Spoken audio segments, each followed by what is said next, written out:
Bonjour à tous, bienvenue. Si vous nous rejoignez sur France 24, bienvenue dans le journal. Le gouvernement français aura attendu le dernier moment, mais après plus d'une semaine de discussion autour du budget 2023. Baptiste Falvos, bonjour. Bonjour Elisabeth. On en parle depuis des semaines finalement, pas vraiment de surprise à attendre. A priori, ce sera donc pour aujourd'hui, le gouvernement va dégainer le 49.3. A priori, effectivement, Elisabeth. Merci beaucoup Baptiste. Évidemment, on va suivre de très près même ce qui se passera aujourd'hui à l'Assemblée. Tension en perspective donc dans l'hémicycle, tension aussi sur le front social au lendemain d'une journée d'action interprofessionnelle en demi-teinte.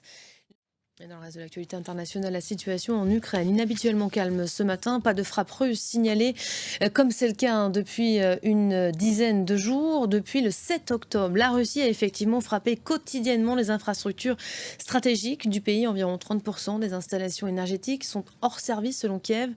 1162 localités sont aujourd'hui privées d'électricité. C'est ce que nous explique tout de suite Nicolas Chamotin.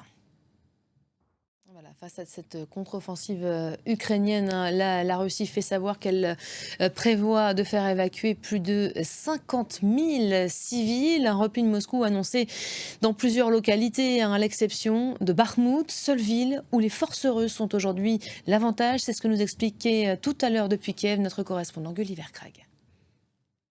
Et le mois octobre rose se poursuit. Journée spéciale aujourd'hui sur nos antennes à l'occasion de la journée mondiale de lutte contre le cancer du sein. Direction dans cette édition le Liban, le pays du cèdre, vous le savez, frappé par une crise politique, économique également et victime donc de pénurie. Voilà, fin de cette édition. On reviendra tout au long de cette journée sur cette journée internationale de lutte contre le cancer du sein. Merci de nous être fidèles. L'information se poursuit sur nos antennes et sur notre site internet. Même adresse comme chaque jour, www.france24.com. À tout à l'heure.